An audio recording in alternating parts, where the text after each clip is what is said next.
नमस्कार, सवाल इंडिया का में आपका स्वागत है। मैं हूं संकेत उपाध्याय। तो जो माननीय है यानी कि सांसद, उनको अब यह बोल दिया गया है कि आप अपनी जबान पर लगाम लगाइए, असंसदीय शब्दों पर एक लगाम लगेगी। अब असंसदीय क्या हो, इस पर बवाल चल रहा है सुबह से कि किस चीज को असंसदीय माना जाए और किस चीज को ना माना जाए। अब हम कुछ शब्द यहां पर आपको एक लिस्ट दिखाएंगे जो नए शब्द आए हैं, जो कि असंसदीय बताए गए, यानी कि अनपार्लियामेंट्री बताए गए। इनको जरा फुल फ्रेम करके दिखा देते हैं। फुल फ्रेम करके ये दिखाते हैं ये शब्द और शुरू से आपको दिखाते हैं। तो खून की खेती, शर्म, गद्दार, गधा, गिरगिट, घड़ियाली आंसू, जयचंद, दोगला चरित्र, शकुनी, जुमला जीवी, लॉलीपॉप, शर्मनाक, गाली, धोखा, भ्रष्ट, ड्रामा, पाखंड और अक्षम। ये वो शब्द हैं, एक बार फिर से आप स्क्रीन पे देख लीजिए। अब माननीय जो हैं वो इन शब्दों का प्रयोग नहीं कर पाएंगे।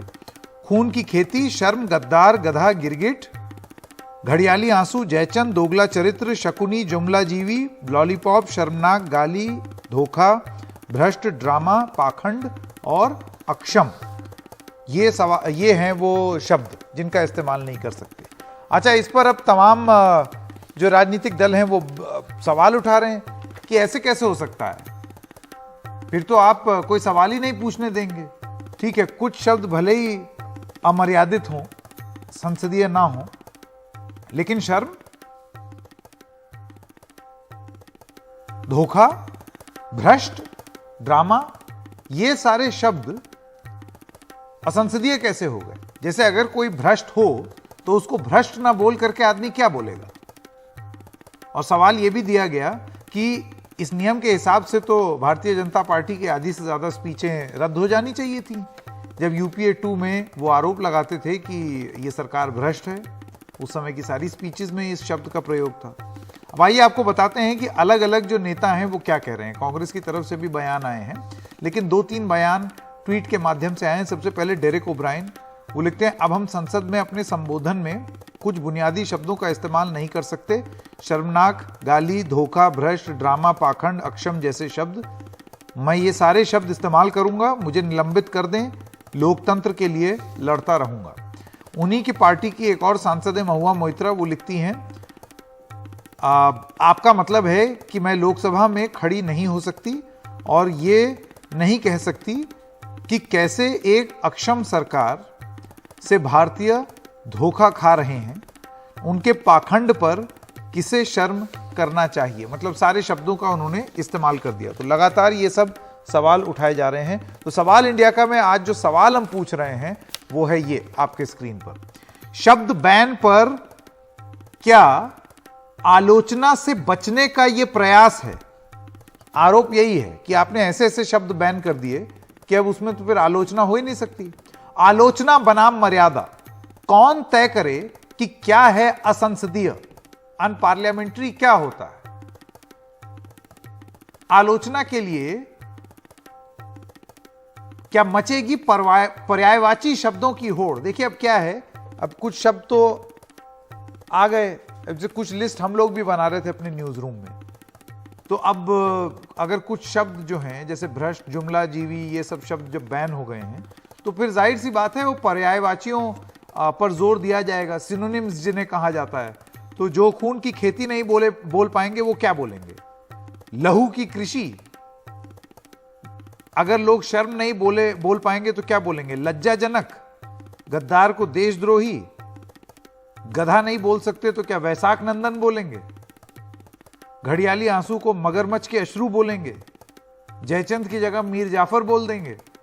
तो ये तो चलता ही चला जाएगा। तो इस पे बवाल खूब तगड़ा मचा हुआ है। आइए सीधे अपनी डिबेट शुरू करते हैं। मैं स्वागत करना चाहता हूं सारे हमारे मेहमानों का। विनोद अग्निहोत्री, आप कंसल्टिंग एडिटर हैं अमर उजाला के। पीकेटी नाम्बियार पॉलिटिकल एनालिस्ट हैं, सरकार की तरफ रुझान रहता है।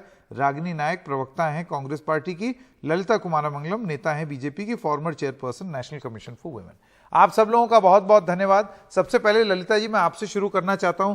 देखिए, अगर भ्रष्ट शब्द, ललिता जी, असंसदीय है तो फिर मुझे याद आता है 2011, 12, 13 का वो दौर 2010 का भी वो दौर, जब अरुण जेटली और सुषमा स्वराज जी खड़े होकर के संसद में सरकार के भ्रष्ट होने की बात करते थे। अब तो ये अनपार्लियामेंट्री हो गई स्पीचेस। संकेत, पहले तो मैं ये कहना चाहती हूं कि हम इस मामले को Congress, Bhajpa, TMC, DMK, TRC वगैरह की नजर से ना देखें तो अच्छा है। अब बात ये भी सच है कि पार्लियामेंट में जो डिबेट का क्वालिटी का स्टैंडर्ड है वो बहुत कम हो गया है। स्पेशली अगर आप देखें कि जब महिलाओं की जिक्र की जाती है तो जो शब्दों का प्रयोग होता है वो नहीं होना चाहिए, चाहे वो कोई भी पार्टी से हो। मुझे आप जानते मुझे है कि I mean you know me, मैं इसमें मतलब पॉलिटिक्स की ये सिर्फ नहीं है। इट इज ट्रू कि पार्लियामेंट की डिबेट की quality it has deteriorated over the years. मैंने अपने पिता के टाइम से मतलब मैं सुन के आ रही हूँ, तब मैं छोटी लड़की थी, मैं मानती हूँ 15-16 साल की ही थी, इतना कुछ पता नहीं था। लेकिन जब मेरे भाई पार्लियामेंट में थे, मंत्री थे, तो मैंने डिबेट का जो क्वालिटी देखा है, ऐसा नहीं है कि एक पार्टी के कार्यकर्ता दूसरे पार्टी को गाली नहीं देते थे पर बहुत सिविलाइज्ड मैनर में, तो वो गाली जैसे नहीं सुनाई देती थी। आजकल हिंदी में क्या कहते हैं, गाली गलोच। हमारे जो लैंग्वेज का जो स्टैंडर्ड है बहुत कम हो गया है। और मैं बहुत मुद्दों पर ये एनडीटीवी में भी कह चुकी हूं कि जो भी पर्सन, जो भी इंडिविजुअल पब्लिक लाइफ में है, जुबान पे लगाम होना चाहिए। तो आप मानती हैं कि ये हर माननीय सांसद की जुबान पे लगाम होना चाहिए? शायद इसमें यह आर्ग्यूमेंट हो सकता है कि इतने सारे शब्दों को जो नॉर्मली यूज किया जाता है उस पर क्यों लगाम लगाया, उनको क्यों मतलब लिस्ट में लिया गया है।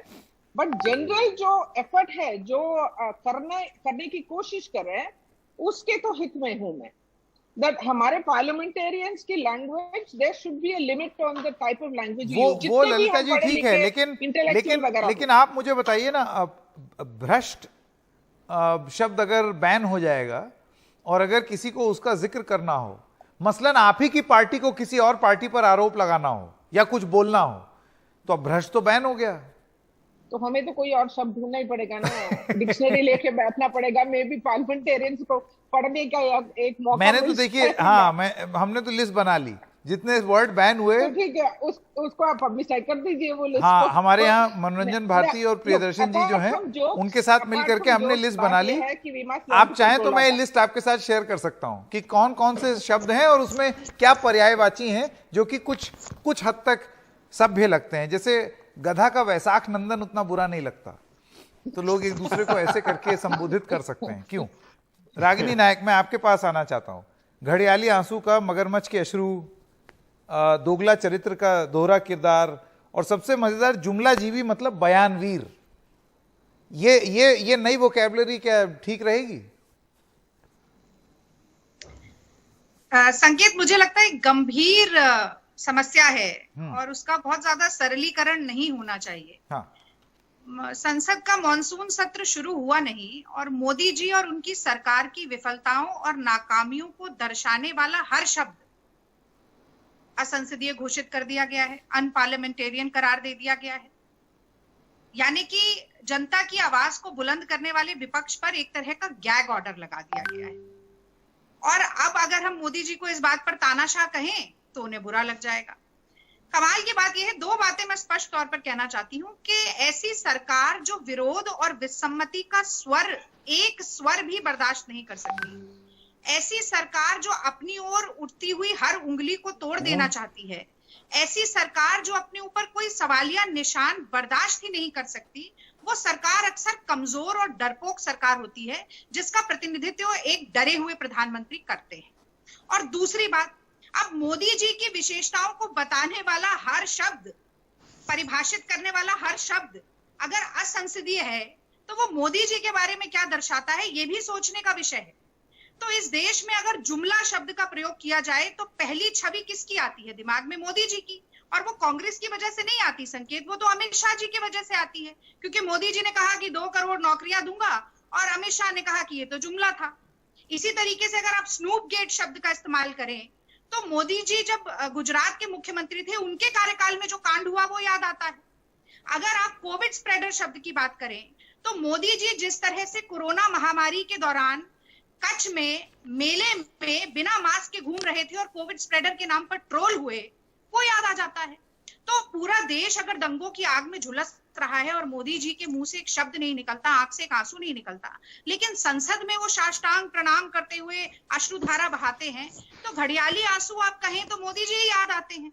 तो वो सारे शब्द जो मोदी जी की आलोचना करते हैं, उनकी सरकार की आलोचना करते हैं, अगर अमर्यादित घोषित कर दिए जाएंगे तो विपक्ष सवाल कैसे पूछे? रागिनी जी, ये सवाल जब सरकार से पूछा गया तो सरकारी सूत्रों के हवाले से ये बताया गया है कि ये एक लिस्ट है अमर्यादित शब्दों की, जो कि हमेशा अपडेट होती रहती है। तो जब यूपीए की सरकार थी या कांग्रेस की सरकार थी, तब भी कौन से शब्द असंसदीय हैं, इस लिस्ट को अपडेट करते रहने की एक प्रक्रिया रही है संसदीय प्रणाली में।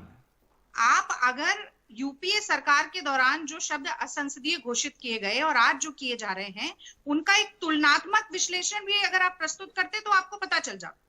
अब मैं कहती हूं कि चंडाल चौकड़ी जैसा शब्द नहीं इस्तेमाल होना चाहिए, लेकिन क्या विश्वासघात शब्द इस्तेमाल नहीं होना चाहिए? अगर मैं आज ये कहूं संकेत कि बेरोजगारी 7.8% तक पहुंच गई है, महंगाई 7% पार पहुंच गई है, रुपया 7% की रफ्तार से लगातार गिर रहा है, किसान की आय 27 रुपया हो गई है, नौजवानों की बेरोजगारी का आलम जो है वो चरम पर पहुंचता जा रहा है, सिलेंडर खरीदना आम आदमी के लिए अब बहुत ज्यादा मुश्किल हो गया है, पेट्रोल डीजल गायब हो रहा है दोपहिया चौपहिया वाहनों से। तो क्या मैं ये नहीं कह सकती कि सरकार ने विश्वासघात किया है जनादेश के साथ? और मैं ललिता जी से एक बात जरूर, आज वो बहुत मुस्कुरा रही हैं, क्या वो जानती हैं, वो एनसीडब्ल्यू की चेयरपर्सन रह चुकी हैं, क्या वो जानती हैं कि सेक्सुअल हैरेसमेंट शब्द को भी अमर्यादित घोषित कर दिया गया है, असंसदीय घोषित कर दिया गया है?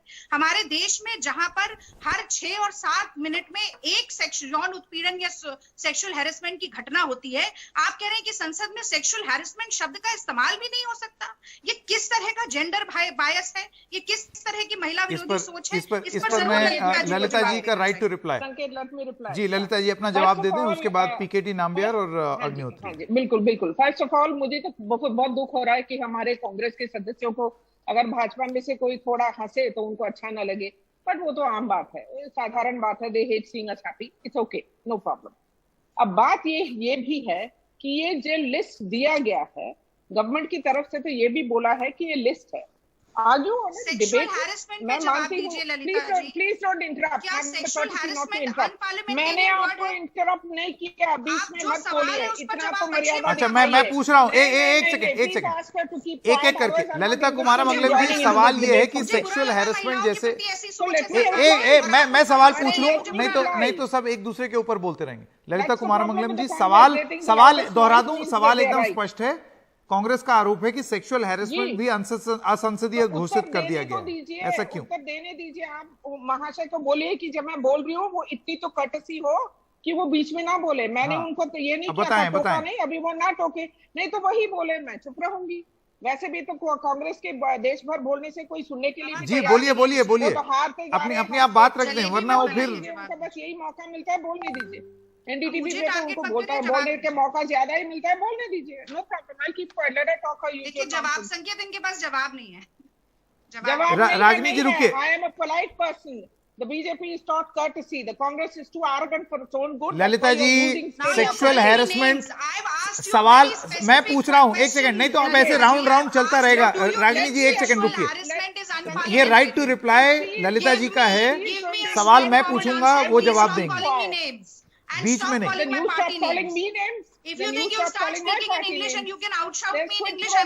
नहीं कोई इंग्लिश भाई ऐसे नहीं, एक सेकंड, इस तरीके से नहीं होगा। ललिता जी सवाल मैं दोबारा दोहरा रहा हूँ। ललिता जी प्लीज, ललिता जी मैं सवाल दोबारा दोहरा रहा हूँ। सेक्सुअल, कांग्रेस का आरोप है सेक्सुअल हैरेसमेंट को भी असंसदीय घोषित कर देना, ये कौन सी बात? तो मैं कह रही थी कि गवर्नमेंट से आपने खुद अभी बोला है कि गवर्नमेंट ने बोला है कि ये लिस्ट दिया गया है, the list can be debated. I agree, sexual harassment word को हमें नहीं ये करना चाहिए, बट ऐसे बहुत शब्द है जो करना भी चाहिए। तो अगर हम यहाँ निटपिकिंग लेके कांग्रेस से भाजपा की बात पे चले जाए, एज यूजुअल टॉपिक जो है वो तो पॉलिटिक्स में ही बह दिया जाएगा। एक्चुअल जो मुद्दा है उस पे नहीं है। अब जुमले की बात जो है, जुमला बोलो तो मोदी जी का नाम नहीं आता है लोगों के मन में, आता है 2G, आता है पी चिदम्बरम का नाम, आता है राजा का नाम, जो कांग्रेस और उनके अलायंस है, जिनको आजकल वोट भी नहीं मिलता और हर स्टेट के बाद हारते जा रहे हैं। जुमले के नाम बोलो तो हमारे जो मोदी जी वो डर के देश छोड़ के भाग जाते बाकी कांग्रेस के जो नेता जगगण है। बट मैं यहाँ कांग्रेस भाजपा की बात करने नहीं आई हूँ, मैं यहाँ सांसद की गरिमा की बात करने आई हूँ। अगर ये जो महाशय है कांग्रेस से है तो वो ये क्यों नहीं ऑब्जेक्ट करती है जब उनके को पार्लियामेंटेरियंस को, चाहे वो कौन से भी पार्टी से हो, उनके बारे में जो शब्द प्रयोग किया जा रहा है बाकी लोगों की पार्टियों से, उसके बारे में क्यों नहीं ऑब्जेक्ट करती है? अगर हम यहाँ सिर्फ पॉलिटिक्स प्ले करने के लिए है तो चलिए पॉलिटिक्स के उसके लिए तो मैं तो तैयार हूँ जी। ठीक है, अब मैं आगे बढ़ जाता हूँ, आगे बढ़ जाता हूँ। एक चीज मैं बता दूं इससे पहले कि रागिनी जी बोले असंसदीय है, वो महाशय नहीं मोहतरमा है तो लेकिन I am not from the Hindi heartland, तो अगर मेरी हिंदी बिल्कुल बिल्कुल बिल्कुल नहीं, आपकी देखिए आपकी हिंदी, ये हम कई बार चर्चा कर चुके हैं, आपकी संकेत मैं तमिल में बोल दूंगी, आपकी हिंदी बहुत अच्छी है, आपकी हिंदी बहुत अच्छी है। चलिए मैं रागिनी, इससे पहले मैं आपके पास वापस आऊं, पीकेडी नाम्बियार और अग्निहोत्री जी ने अभी नहीं बोला है। अग्निहोत्री जी मैं आपके पास आना चाहता हूं। और देखिए सरकारी सूत्रों से कुछ जानकारी आई है जिसमें उन्होंने ये बताया है कि 1954 से ये प्रक्रिया चल रही है और लोकसभा सेक्रेटेरिएट जो है वो लगातार शब्द बैन करते रहता है असंसदीय बोल करके। इसी श्रृंखला में 17 अगस्त 2011 को डिसऑनेस्ट ये शब्द असंसदीय घोषित किया गया था। 2011 आप याद कीजिए, ये वो पीरियड है जब करप्शन के आरोप सरकार पर लग रहे थे। इसके बाद यह बताया गया है कि शर्म ये शब्द मार्च 21, 2012 को बैन किया गया था। चीटिंग ये शब्द मार्च 20, 2012 को असंसदीय घोषित किया गया था। तो सरकार की तरफ से यह कहना है कि ये एक प्रणाली है, वो चली जा रही है। इससे पहले भी सरकारों ने किया है, हमने भी किया है। नहीं, देखिए ये बात सही है संकेत कि इस तरह के शब्दावली जो है उसकी एक लिस्ट तैयार होती है, हम लोग भी पार्लियामेंट कवर करते रहे हैं और हमें रिपोर्टिंग में ध्यान रखना पड़ता है कि कोई संसदीय शब्द जो है उसका जिक्र ना हो, इस्तेमाल ना क्योंकि हो। जो शब्द लेकिन असल में किसी भी शब्द को जब आप असंसदीय घोषित करते हैं तो उसके कुछ आधार हैं, और चाहे वो 2011 में घोषित किए गए हों या 2022, उनके आधारों को स्पष्ट करना चाहिए। जो शब्द समाज में प्रचलित हैं, जो आम भाषा में बोले जाते हैं, जो जिनको आप आपस में अपने परिवार में घर में बोलने में आपको कोई लिहाज या शर्म नहीं करनी पड़ती है, तो उनको असंसदीय घोषित करने के पीछे क्या आधार होगा? ये चाहे कांग्रेस की सरकार हो चाहे बीजेपी की सरकार हो, ये प्रश्न एक आम नागरिक को करना चाहिए कि भाई आप मान लीजिए चीटिंग शब्द है, तो चीटिंग में क्या ऐसा शब्द है जो आप सबके सामने बोले तो किसी का अपमान हो जाए? भले कांग्रेस ने बैन किया हो।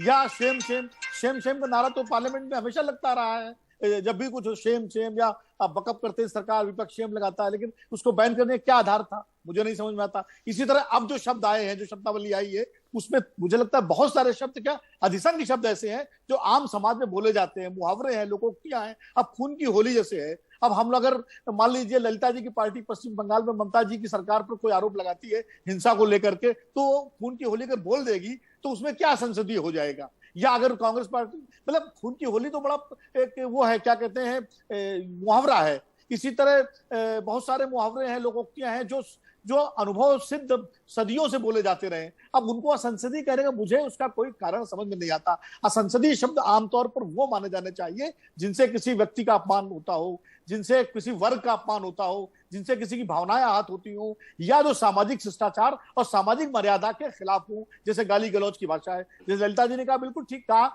बहस का स्तर उठना चाहिए, बहस का स्तर अच्छा होना चाहिए। लेकिन जब ये शब्द बैन नहीं हुए थे, जब ये शब्द संसदीय नहीं थे, डॉक्टर राम मनोहर लोहिया, मधुलिमय, अटल बिहारी वाजपेयी, चंद्रशेखर जी, जॉर्ज फर्नांडीज, इनकी सबकी आप भाषण उठा के, राजनारायण जी और पुराने जनेश्वर मिश्रा और पुराने आप इंदिरा गांधी पार्लियामेंटेरियंस के आप उठा के देख लीजिए, तो उनके भाषणों में शब्द मिल जाएंगे आपको जो आज असंसदीय घोषित किए गए हैं। तो क्या उनकी स्पीच का, उनके भाषणों का स्तर अच्छा नहीं था क्या? उनके भाषणों का स्तर तो बहुत अच्छा था, हम लोग तो सुना करते थे पार्लियामेंट्री प्रेस गैलरी में बैठ कर। तो आपका अग्निहोत्री जी ये कहना है कि शब्द से ज्यादा शब्द के भाव के ज्यादा मायने होते हैं, भाव के मायने होते हैं, और आपका इंटेंशन क्या है। आपका इरादा क्या है कुछ शब्द कह, जैसे कोई शब्द गाली की तरह इस्तेमाल किया जाए, भले ही वो संसदीय हो, तो वो शायद मुझे लगता है ठीक नहीं होगा। लेकिन शब्द जो है अपने आप में संसदीय कैसे हो सकता है? मान लीजिए शर्मनाक शब्द है, अब शर्मनाक शब्द जो है ये किसी भी ऐसी चीज के लिए बोला जाता है जिस पर किसी को शर्म आए, ये उर्दू का शब्द है, उसकी जगह आप लज्जित बोलिए, तो लज्जित और शर्मनाक में क्या फर्क है? लज्जा में या शर्म में क्या फर्क है? ये एक उर्दू का शब्द है, हिंदी का शब्द है, एक को आप असंसदीय घोषित कर दें, एक को असंसदीय न घोषित करें, ये तो भाषाओं के साथ भी भेदभाव हो जाए, भाषा के साथ भी भेदभाव हो जाएगा। तो मुझे लगता है इस पर विचार करना चाहिए सभी राजनीतिक दलों को, और लोकसभा अध्यक्ष को सारे राजनीतिक दलों को बुला करके। पीकेडी नाम्बियार, अब मैं आपके पास आना चाहता हूं। नाम्बियार जी, अग्निहोत्री जी का ये कहना है कि जरा कंसल्टेशन करके आप शब्दों के भाव पर जाएं, ना कि एकदम लिटरल शब्द उठा लें, क्योंकि कई बार शब्द सही बात कहने के लिए भी कहा जा सकता है। अब अगर किसी को आप भ्रष्ट बताना चाहें या कोई करप्शन के एक्टिविटी के बारे में आप उल्लेख करना चाहें, अब आप वो शब्द ही नहीं इस्तेमाल कर सकते। आई थिंक मैं एक गेम था, पता नहीं आपने खेला होगा या नहीं, उसका नाम था टेबू। टेबू गेम में ये होता है कि एक वर्ड आपको दे दिया जाता है, उस वर्ड और उसके आसपास के 5 वर्ड को छोड़ के आपको दूसरी टीम को गेस करवाना है कि आपको कौन सा वर्ड मिला है। तो ये तो मुझे लग रहा है कुछ वैसा, इसमें तो कुछ 2-4 ही सांसद होंगे जो अव्वल आएंगे। जैसे मेरी नजर में तो शशि थरूर आ रहे हैं, वो पूरी एकदम डिक्शनरी खोल देंगे अपनी। नहीं, मैं बिल्कुल, मैं सबसे पहले संकेत जी, ये विनोद जी से पूरी तरह सहमत हूं। हाँ, देखो, इसमें राजनीति से ज्यादा बढ़कर पार्लियामेंट्री डेमोक्रेसी के अंदर डिबेट एंड डिस्कशंस का मर्यादा उठना चाहिए, क्योंकि हम जनप्रतिनिधि को देश के अंदर एक रोल मॉडल की तरह देखते हैं। 24 घंटे दिखाने वाला लाइव टेलीविजन के ऊपर आजकल पार्लियामेंट्री डिबेट चलता है। तो मैं और मेरे बच्चे, या आजकल एक और चीज, इवन रागिनी जी हो, या सब लोगों को यह सोचना चाहिए कि जो यंग जनरेशन है, यंग जनरेशन आजकल हमारा पॉलिटिक्स के अंदर उतरने में बहुत बड़ा झिझकता है, क्योंकि उनको ऐसा लगता है कि जो पार्लियामेंट में बैठा हुआ है, जो स्टेट असेंबली में बैठा हुआ है, वो लोग अनपढ़ है, वो पढ़ा लिखा नहीं है, गुंडा है, और उनके बारे में जो छवि है बहुत अच्छा नहीं है। तो मैं ये समझता हूं कि लैंग्वेज के ऊपर, कुछ शब्दों के ऊपर जरूर पाबंदी होना चाहिए पार्लियामेंट में, असेंबली में। लेकिन जिस तरह का जितना बड़ा लंबा लिस्ट दिया हुआ है, यह मैं समझता हूं कि यह थोड़ा ज्यादा अधिक है। इतना ज्यादा कंट्रोल करने से क्या है कि जैसे कहा कि भाषा सिर्फ एक वर्ड के ऊपर सीमित नहीं रहता, उसका जो भाव के साथ साथ उसकी जो पूरी तरह से जो इंटेंशन है वो प्रकट तभी होता है। तो मेरे हिसाब से ये बिल्कुल सही है कि जो बोथ राज्यसभा और लोकसभा का चेयरमैन और स्पीकर को सारा जैसे कि मैं आपसे नाम्बियार जी, जैसे मैं आपसे एक सवाल पूछूं, तो ये नियम तो खैर जैसे ललिता जी अभी थोड़ी देर पहले बता रही थी, ये सब पर लागू है। बिल्कुल, तो ये भारतीय जनता पार्टी के सांसदों पर भी लागू होगा। एक सेकंड, तो फिर ऐसे में आंदोलनजीवी और पाराजीवी जैसे शब्दों का प्रयोग भी गलत होना चाहिए। ये भी तो थोड़ा अमर्यादित है ना, ये भी तो भाषा के गिरते हुए स्तर को दिखाता है। संकेत जी, मैं एक और बात कहूं, ये सिर्फ अभी तो हम पार्लियामेंट में आया हुआ है, इसकी वजह से इसके ऊपर चर्चा हो रहा है। आपको पता है, मैं एक लिस्ट देख रहा था, छत्तीसगढ़ और राजस्थान, ये खास करके रागिनी जी के लिए आप एक बार देख लेना, लगभग जो ये नया लिस्ट निकाला है पार्लियामेंट में, वो मध्य प्रदेश में भी लिस्ट है, उधर राजस्थान और छत्तीसगढ़ में बैंड है। तो मेरे हिसाब से मुझे लगता है कि राजनीति ना करे, शब्द जो भी पार्लियामेंट के अंदर सिर्फ ऑपोजिशन नहीं बैठते, ट्रेजरी बेंच, ठीक है। रागिनी नायक इसका जवाब आप दे दें। पीकेडी नाम्बियार का कहना है बहुत सारे शब्द जो इस लिस्ट में हैं ये राजस्थान और छत्तीसगढ़ तक में बैन है, वहां भी इनको असंसदीय घोषित किया जा चुका है। फिर आप यहाँ इतना हल्ला क्यों कर रहे हैं? मैंने आपको उदाहरण दिया, देखिए मैंने चंडाल चौकड़ी का उदाहरण दिया। मैंने कहा जब आप गूंगा बहरा कहते हैं तो जो शारीरिक रूप से अक्षम लोग हैं उनके ऊपर भी कहीं ना कहीं आप उंगली उठाने का काम करते हैं। पर मुझे बताइए कि शर्म, असत्य, ड्रामा, विश्वासघात, अक्षम, ये सारे शब्द क्या सुनकर कौन सी ऐसी नई पीढ़ी है जिसको एक गलत मानक स्थापित होते हुए दिखाई देंगे संसद में? मुझे तो संसद के बाहर जब उत्तर प्रदेश के मुख्यमंत्री कहते हैं कि चमड़ी उधेड़ देंगे, गर्मी निकाल देंगे, ये ज्यादा अमर्यादित लगता है। जब देश के प्रधानमंत्री कहते हैं मैं कपड़ों से पहचान लेता हूं, वो ज्यादा अमर्यादित लगता है। पर कोर्ट कह देता है कि अरे हंसकर गाली दे दीजिए, हंसकर काटने मारने की बात कर लीजिए, तो वो हेट स्पीच नहीं होती है। तो ये किस तरीके का, अब एक और शब्द मैं बताती हूँ, दोहरा चरित्र, ये किस तरह का दोहरा चरित्र है, ये बात भी तो हमें देखनी पड़ेगी ना। हाथी के दांत यहाँ खाने और दिखाने के अलग नजर आ रहे हैं। और मैं राजनीति नहीं कर रही नंबियार जी, वरना मैं ये आपको जरूर बताती, अब बता देती हूँ कि जब गुजरात में मुख्यमंत्री थे ना नरेंद्र मोदी जी, तब वहां पर वाइब्रेंट गुजरात नाम की एक स्कीम में बहुत भ्रष्टाचार हुआ। तो इस सरकार को भ्रष्ट कहते हुए कांग्रेस जो ऑपोजिशन में थी वो बार बार कहती थी आपकी क्या भागीदारी है कंपनीज के साथ, ये बताइए। तो मोदी जी ने अपनी विधानसभा में भ्रष्ट और भागीदारी ये दोनों शब्द बैन कर दिए थे। तो ये जो आदत है ना मोदी जी की, कोई नई नहीं है आदत है, ये बहुत पुरानी आदत है। पर दिक्कत ये है कि इससे लोकतंत्र कमजोर होता है। जब आप आलोचना का, जब आप कटाक्ष का, जब आप विरोध का हर शब्द अमर्यादित घोषित कर देते हैं, असंसदीय घोषित करते हैं, तो आप विपक्ष के साथ साथ जनता का भी बहुत अहित कर रहे हैं। और मैं एक बात बिल्कुल, आपने संकेत जो बात आपने कही मैं उसको दोहराना चाहती हूँ कि आंदोलन जीवी परजीवी आप उन किसानों को कह रहे थे जो कि अन्नदाता हैं इस देश के। आज आपको जुमला जीवी कहा जा रहा है तो आपको बहुत बुरा लग रहा है। तो ये कहते हैं ना कि ताली एक हाथ से नहीं बजती है मोदी जी। आज आप लोकतंत्र पर बहुमत का बुलडोजर चलाने की अगर कोशिश करेंगे तो निरंकुश सरकार पर अंकुश लगाने का हर भरकस प्रयास सड़क से लेकर संसद तक कांग्रेस पार्टी करती रहेगी और इस तरह से तानाशाही नहीं चलने दी। ठीक, पीकेडी नाम्बियार का जवाब, जुमला जीवी को लेकर के महाराष्ट्र का जब संकट चल रहा था तो उसमें एक नेता के बयान को लेकर के वहां पर भी एक शब्द इजाद हुआ, वो था बयानवीर, जिसका संदर्भ वही है, बस ये जुमला जीवी का पर्यायवाची है। पीकेडी नाम्बियार, आपका जवाब।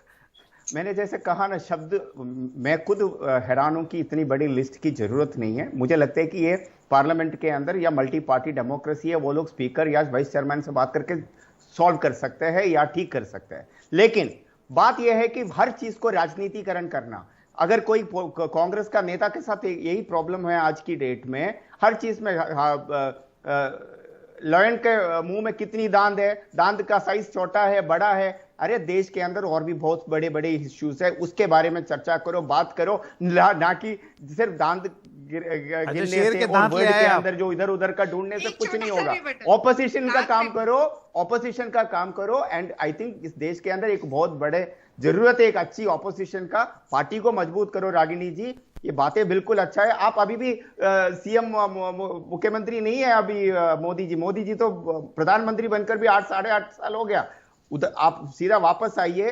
देश के अंदर एक बहुत ही अच्छे आपके जैसे नेताओं की जरूरत है ऑपोजिशन में। अच्छा, बट चलिए, एम्प्लॉयमेंट क्योंकि रागिनी जी हाँ आना चाहती हैं, जल्दी से उनका राइट टू रिप्लाई, उस पर ललिता जी के पास वापस जाएंगे।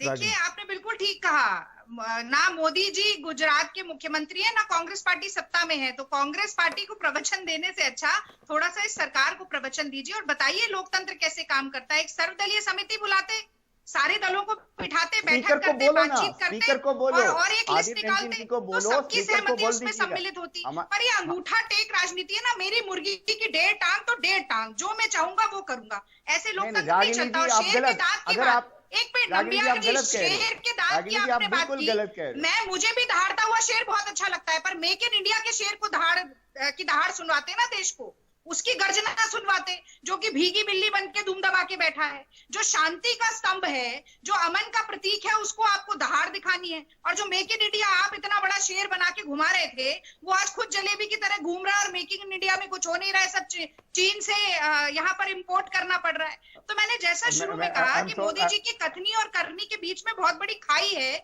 इसीलिए वो जुमला जीवी शब्द को अनपार्लियामेंट्री। अच्छा, इससे पहले नाम्बियार जी आप जवाब दें, मैं वापस जाना चाहता हूं ललिता कुमारमंगलम के पास। ललिता जी, मेरा सवाल यही है, आपको लगता है कि एक कोई रैशनल होना चाहिए? हाँ, आपकी बात एकदम सही है भाषा के स्तर को लेकर के, और फिर चाहे वो मीडिया में क्यों ना हो, मैं तो इसमें हम लोगों को भी शामिल करता हूं।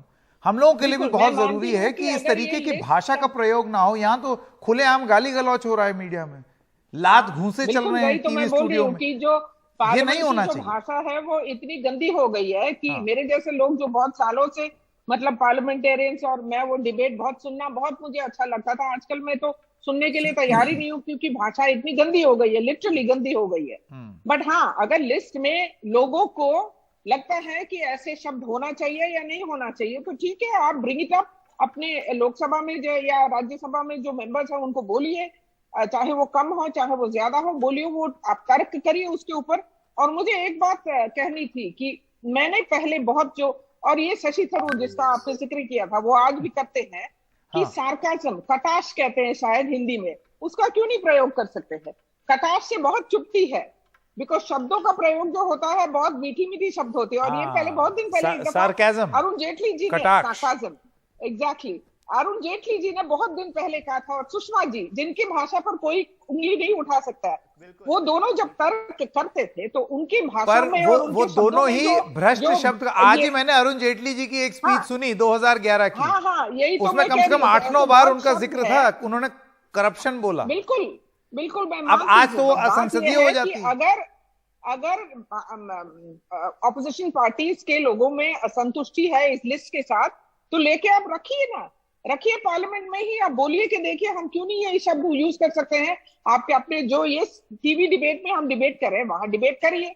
अब सिर्फ एक आदमी को मोदी मोदी मोदी कहे तो पहले अपने पार्टी की ये तो जरा ये करे ना, जैसे वो कह रहे थे हमारे देश को एक ऑपोजिशन की, रियली इफेक्टिव ऑपोजिशन की जरूरत है, any democracy needs an opposition जी, वो ना किए हुए छोटे छोटे यूजलेस मुद्दों पर ये करने का क्या फायदा? अच्छा नहीं, यूजलेस तो नहीं है मुद्दा, देखिए ये वाला मुद्दा शब्दों नहीं है, बट वो शेरों का मुंह में जो क्या संसदीय हो और क्या असंसदीय हो, सॉरी, ये मतलब यूजलेस जी। अग्निहोत्री जी, विनोद अग्निहोत्री जी, अब मैं आपके पास आना चाहता हूँ ये लेके बात, और मैं तो ये पूछ रहा हूँ अग्निहोत्री जी, आपको नहीं लगता ये ब्लेसिंग इन डिस्गाइज हो जाएगी? हालांकि इस पर एक बड़ी सीरियस बहस होनी चाहिए कि किस तरीके से शब्द बैन हो रहे हैं, लेकिन एक अगर कोई माननीय सांसद इसको आपदा में अवसर की तरह इस्तेमाल करे तो क्या बहस और रोचक नहीं हो सकती है? जैसे कि अभी ललिता कुमारमंगलम बता रही थी कि आप शब्दों के इर्द गिर्द सोचिए, अगर कोई एक एमपी खड़ा होकर के और बिना ये शब्द प्रयोग किए उतनी ही धार से कटाक्ष भरा एक तीखा बयान दे दे तो वो और ज्यादा रोचक नहीं हो जाएगा? नहीं, देखिए ये बात सही है कि एमपी को थोड़ा मेहनत करनी पड़ेगी, उसको इन शब्दों के पर्यायवाची ढूंढने पड़ेंगे, लेकर डिक्शनरी बैठना पड़ेगा और उसके बाद अपना भाषण देना पड़ेगा। और उस तरह की योग्यता वाले एमपी धीरे धीरे कम होते जा रहे हैं। जैसे सुषमा जी का जिक्र किया, अटल जी का जिक्र, या दिनेश्वर मिश्रा जी या मधुलिमा जी का जिक्र मैं करता रहा हूँ।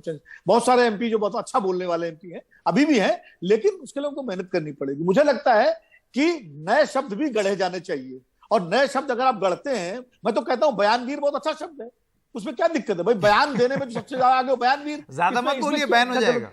नहीं, क्या बैन हो जाएगा इसमें?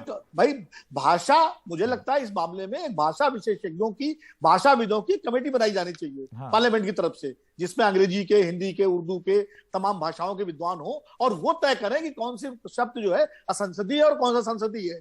ये कैसे तय होगा कि मुझे कोई शब्द पसंद नहीं है तो मैं असंसदीय घोषित कर दूं, और आपको पसंद है तो आप उसको उस पर झगड़ा करें? ये नहीं होगा। ये तो एक मानक होना चाहिए ना, क्योंकि वो जो शब्द संसद में नहीं बोला जा सकता वो फिर समाज में कैसे बोला जा सकता? ठीक, और अगर समाज में बोला जा सकता है तो संसद में क्यों नहीं बोला जा सकता? ये एक प्रश्न उठेगा ना कि हम घर में तो बोल सकते हैं यार शर्म करो तुम, या तुम ये अफसर बड़ा भ्रष्ट है, लेकिन हम पार्लियामेंट में नहीं बोल सकते, या पार्लियामेंट में बोल सकते हैं, समाज में नहीं बोल सकते। ऐसा कैसे हो सकता है? तो इसका एक मानक बनना चाहिए ना। इसमें कांग्रेस या बीजेपी का सवाल नहीं है। कांग्रेस ने भी अगर बैन किया तो गलत बैन किया। हमने हंसी मजाक करते हुए ये बहस जरूर की, लेकिन मुद्दा सीरियस है और इस पर चर्चा हो, संसद में चर्चा हो तो ज्यादा बेहतर। आप लोगों का बहुत बहुत धन्यवाद हमारे साथ जुड़ने के लिए। एक छोटे से ब्रेक के लिए रोक रहे हैं, अभी हाजिर होते हैं। श्रीलंका में राष्ट्रपति गोटाबाया के भागने के बाद से विरोध प्रदर्शनों का सिलसिला जारी है। रिपोर्ट्स के मुताबिक गोटाबाया अब सऊदी अरब जा रहे हैं। वहीं कोलंबो में प्रधानमंत्री राष्ट्रपति आवास पर प्रदर्शनकारियों के धावा बोलने के बाद अब संसद भवन की सुरक्षा बढ़ा दी गई है। संसद भवन की ओर जाने वाले सभी रास्तों पर बैरिकेड तैनात किए गए हैं और बड़ी संख्या में जवान तैनात हैं। कोलंबो से हमारे वरिष्ठ सहयोगी उमा शंकर सिंह की यह ग्राउंड रिपोर्ट।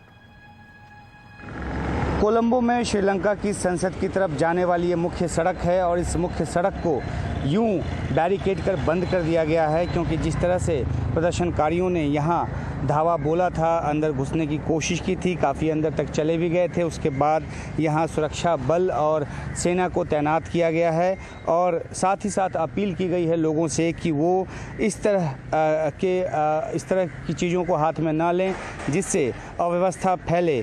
जो कार्यकारी यहाँ पे राष्ट्रपति हैं उन्होंने खुद एक संदेश जारी कर लोगों से शांति बनाए रखने की अपील की थी, क्योंकि एक राजनीतिक जो समाधान है वो निकालने की कोशिश चल रही है। लेकिन इस बीच हम आपको ये दिखाते हैं कि किस तरह से यहाँ संसद भवन की तरफ जाने के रास्ते में जो सुरक्षा की चाक चौबंद व्यवस्था कर दी गई है। यहाँ पे 2 या 3 लेयर जो है बैरिकेडिंग के वो लगाए गए हैं ताकि प्रदर्शनकारी जो हैं वो अंदर ना जा पाएँ। प्रदर्शनकारियों ने जिस तरीके से पहले राष्ट्रपति आवास और उसके बाद प्रधानमंत्री आवास पे धावा बोला, वहाँ पे कब्जा किया, उसके बाद संसद की तरफ भी बढ़ने की कोशिश की, तो ऐसे में सुरक्षा के जो इंतज़ामात हैं वो यहाँ पर किए गए हैं। लेकिन अहम बात यह है कि जो खबर आई है कि जो यहाँ देश छोड़कर राष्ट्रपति भागे गोटाबाया, वो अब मालदीव से सिंगापुर के रास्ते सऊदी अरब जा रहे हैं, क्योंकि सऊदी अरब से उनके लिए प्लेन भेजा गया। तो एक ऊहापोह की स्थिति, एक भ्रम की स्थिति लगातार बनी रही, क्योंकि पहले राष्ट्रपति की तरफ से कहा गया था कि 13 जुलाई को वो इस्तीफ़ा दे देंगे, लेकिन स्पीकर ने बार बार यही इत्तला दी कि इस्तीफ़ा उनका आया नहीं है। वो पहले मालदीव चले गए। मालदीव्स में जो श्रीलंकन थे उन्होंने वहाँ पर काफ़ी प्रोटेस्ट किया, काफ़ी तादाद में वो वहाँ पर जमा हो गए। उसके बाद वहाँ से सिंगापुर जाने की बात आई, लेकिन फिर ये जानकारी आई है न्यूज़ एजेंसीज़ के ज़रिए कि वो सिंगापुर तो जा रहे हैं, लेकिन वहाँ से वो सऊदी अरब जाएंगे। पहले सिंगापुर में साइलम की बात थी, लेकिन आखिरकार अब आगे किस तरीके से वो अपना इस्तीफ़ा भेजते हैं ये देखने की बात है। इतना ज़रूर उन्होंने इत्तला दी है, स्पीकर के हवाले से कहा गया है कि वो इस्तीफ़ा जल्द भेज देंगे। ऐसा माना जा रहा है कि इस्तीफ़ा नहीं देने के पीछे वजह यह है कि वो औपचारिक तौर पे पद तब छोड़ना चाहते हैं जब अपने लिए एक सही जगह पे, एक सुरक्षित जगह पे, एक शरण के तौर पे एक ऐसे देश में पहुंच जाएं जहां वो अपने आप को सुरक्षित महसूस करें। तो ये सूरत हाल अभी यहाँ पर है। और दूसरी बात ये है कि प्रदर्शनकारी बेशक यहाँ अभी नज़र नहीं आ रहे हों, लेकिन उनका जो प्रदर्शन है वो अभी ख़त्म नहीं हुआ है और वो चाहते हैं कि पूरी तरीके से ये जो सरकार है और इसमें जो सत्ता में बैठे लोग हैं वो गद्दी छोड़ें। हालांकि जो गद्दी पर आएंगे उनको भी स्थिति को सुधारने में वक्त लगेगा। जिस तरह की आर्थिक संकट से श्रीलंका जूझ रहा है, लेकिन लोगों का जो गुस्सा है वो इस बात को लेकर है कि लंबे समय से इस स्थिति को सुधारा नहीं गया और ऐसे में जो भी सत्ता में हैं और सत्ता के जो प्रतिष्ठान हैं उनमें बैठे जो लोग हैं उनको जाना होगा और इसी वजह से श्रीलंका में इस तरह के प्रदर्शन देखने को मिल रहे हैं। कोलंबो से उमाशंकर सिंह, एनडीटीवी इंडिया। और श्रीलंका में विद्रोह प्रदर्शन, अफरा तफरी के बीच आम लोग बुनियादी जरूरतों के लिए संघर्ष कर रहे हैं। गैस सिलेंडर तक के लिए लोग आपस में उलझ रहे हैं। कोलंबो से उमाशंकर सिंह की ये रिपोर्ट देखिए। कोलंबो में लोग किस तरह की दिक्कतों का सामना कर रहे हैं उसका एक नमूना यहाँ दिख रहा है, जहाँ पे लोग गैस सिलेंडर के लिए आपस में उलझ रहे हैं। और ये देखिए, गैस सिलेंडर जिनको मिल जा रहा है वो काफ़ी अपने आप को खुशकिस्मत मान रहे हैं, क्योंकि यहाँ पे ईंधन की काफ़ी कमी है। हम यहाँ पे कुछ लोगों से बात करने की कोशिश करते हैं। किस तरह की दिक्कत है आपको? हम लोग को 7 बजे से तो इधर से रुकता है, अभी तो कैश नहीं मिलता है। अभी तो हमारा मिनिस्टर में तो बहुत प्रॉब्लम सकता है इधर से, इसके लिए बहुत मुश्किल है इधर। तो गैस किस कीमत में मिल रही है? एक सिलेंडर पहले जैसे मिल रही है या महंगी मिल रही है? महंगी मिल रहा है। कितना? एक है ना, एक आदमी के एक मिलता है ना, बहुत नहीं मिलता है। एक आदमी एक है, इधर दो तीन में इधर से पोल में रुकता है हम। अच्छा, और बड़ा परिवार हो तो और ज़्यादा दिक्कत है? हाँ, ज़्यादा दिक्कत है। तो किस तरीके से आपका खाना बन रहा है? आप छोटे से लेके और बड़े तक कई सिलेंडर, ये देखिए इन्होंने छोटा सिलेंडर भी लिया है और बड़ा सिलेंडर भी। इनकी कोशिश होगी कि एक बार इनको मिल जाए। आप भी हिंदी थोड़ा बोलती हैं, बताइए क्या किस तरह की समस्या है, किस तरह की दिक्कत है? No, I can't speak Hindi. Okay, you can tell me your problem in English. No, I don't. Okay, ये बात नहीं करना चाहते हैं, लेकिन यहाँ पे जिस तरह से देखिए लोग जो हैं वो इनको भी हिंदी मालूम है? अरबी मालूम है। अच्छा, बोलिए उर्दू में बोलिए। I know Hindi. Arabic. हाँ, बोलिए क्या दिक्कत क्या है? What is the problem? No problem. आप बोलो, आप तो यहाँ पे लोग जो है जी, इधर से पॉलिटिक्स के प्रॉब्लम है ना, पॉलिटिक्स में प्रॉब्लम है। लेकिन अभी जो आप लोग क्या चाहते हैं अब सरकार से? क्या सरकार सब इस्तीफा देके? कुछ भी नहीं है ना, कुछ भी नहीं है। तेल नहीं है, गैस नहीं है, कुछ भी नहीं है। लेकिन जिस तरह से प्रदर्शन हो रहा है, क्या उससे लगता है आपको हालात सुधर जाएंगे? मिनिस्टर भी नहीं है, प्राइम मिनिस्टर भी नहीं है, कोई भी हाथ में नहीं है। बहुत मुश्किल है में श्रीलंका में तो काफ़ी मुश्किल है और लोग इसलिए नाराज़ हैं। जिस तरह के प्रदर्शन देखने को मिले हैं वो दृश्य तमाम दुनिया ने देखा है। और देखिए जो ये बुज़ुर्ग महिला जो हैं वो सिलेंडर पे बैठी हैं, इनको उम्मीद है कि शायद इनको सिलेंडर मिल पाए, हाथ में इनके पैसे भी हैं। आपको सिलेंडर मिला है? आपको सिलेंडर मिला? नहीं मिला है। नहीं मिला? नहीं मिला है। नहीं मिला है क्या? नहीं मिला आपको? आपको नहीं मिला है? अच्छा, लोग अपनी मुश्किलों में जो हैं वो जीने की कोशिश करें। और देखिए किस तरीके से यहाँ ये सिलेंडर लेकर आए हैं। आप हिंदी बोलते हैं? थोड़ा बहुत? अच्छा, क्या आपको सिलेंडर मिला या ये खाली है अभी? उम्मीद है मिलने की? 900। हमें एक और शख्स मिले हैं जो हिंदी बोलते हैं। क्या कब से ये प्रॉब्लम शुरू हुआ और आपको इसका समाधान क्या लगता है, क्या हल लगता है? मैं लगता है दिस प्रॉब्लम तीन महीनों से दिस गैस सेक्शन शुरू हुआ है। But this problem is not problem. आपको सॉल्व होने का उम्मीद लगता है जल्दी या लंबा चलेगा दिक्कत? दिस प्रॉब्लम इज लंबी चलेगा। अच्छा, लंबा चलेगा। आप बताओ कितना लंबा चलेगा? You don't know? You don't know? Tamil single okay, only Tamil. तो लोग घुमा फिरा कर अपनी वही दिक्कत बता रहे हैं कि इनको 2-3 महीने से समस्या से जूझ रहे हैं, लेकिन कब तक ये चलेगा और आगे ये इनको उम्मीद नहीं और इसका अंदाज़ा नहीं। और इस बीच जो राजनीतिक जो घटनाक्रम है वो बदल रहा है, लेकिन देखना है कि किसके नेतृत्व में श्रीलंका जो है वो वापस पटरी पर आता दिखता है और अर्थव्यवस्था जो है वो पटरी पर आती है। कोलंबो से उमाशंकर सिंह, एनडीटीवी इंडिया। विपक्ष की तरफ से राष्ट्रपति पद के उम्मीदवार यशवंत सिन्हा ने महाराष्ट्र के पूर्व मुख्यमंत्री उद्धव ठाकरे के बारे में कहा है कि उन्हें एनडीए उम्मीदवार द्रौपदी मुर्मू को समर्थन देने के लिए बाध्य किया गया। असम के गुवाहाटी में उन्होंने अपने पक्ष में प्रचार करते समय कहा है कि मैं कोई राजनीतिक लड़ाई नहीं लड़ रहा हूं, लेकिन मुझे लग रहा है कि मेरी लड़ाई केंद्र सरकार से है। जहां तक शिवसेना का सवाल है तो आप जानते हैं कि वो पार्टी टूट गई थी, उनकी अपनी मजबूरी है, उस मजबूरी में उनको सपोर्ट करना पड़ रहा है।